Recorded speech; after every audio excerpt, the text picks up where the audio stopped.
Ninaitwa Mhandisi Asa Mwaipopo, ni rais wa Taasisi ya Wahandisi Tanzania.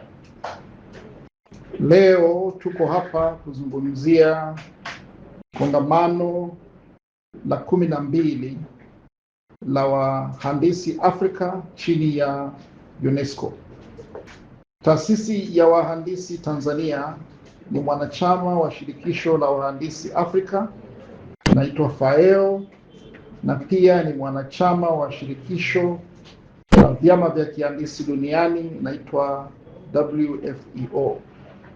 FAEO na WFEO kwa pamoja zinashirikiana na UNESCO katika kukuza na kuhamasisha uhandisi Afrika na duniani kote. Kila mwaka kunafanyika mkutano mkubwa wa wahandisi katika nchi mojawapo Afrika. Mara ya kwanza mkutano kama huu ulifanyika Afrika Kusini mwaka 2014. Sasa ni mara ya 12. Ni mkutano wa 12, na kwa mara ya kwanza Tanzania tumepata heshima ya kuwa wenyeji wa mkutano huo, na Taasisi ya Wahandisi Tanzania imechagua kufanya mkutano huo hapa Dar es Salaam. Utafanyika katika ukumbi wa kimataifa wa Mwalimu Julius Nyerere hapa Dar es Salaam. Mkutano huu utaanza tarehe 13 Septemba mpaka tarehe 17 mwezi wa 9. Tarehe 13 ni Jumapili, ni siku ambayo wahandisi watapata nafasi ya kushiriki michezo mbalimbali katika viwanja vya Chuo Kikuu cha Dar es Salaam katika kujenga mahusiano bora na kujenga afya zao pia. Tunatarajia mkutano huu utafunguliwa rasmi siku ya Jumanne tarehe 15, na tunamtarajia Mheshimiwa Hussein Ali Mwinyi, Rais wa Zanzibar na mwenyekiti wa Baraza la Mapinduzi, kuwa mgeni rasmi katika mkutano huu.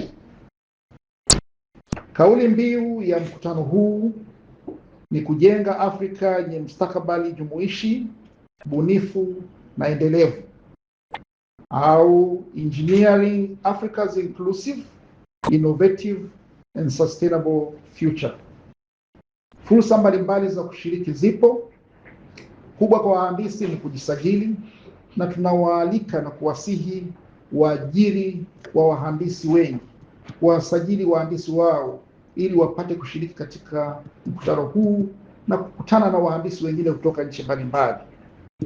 Tunawaalika wakandarasi, wabunifu na watu mbalimbali kuja kuonyesha kazi zao, ubunifu wao na uwezo wao, ili uonekane na watu mbalimbali watakao kuja kushiriki katika mkutano huu.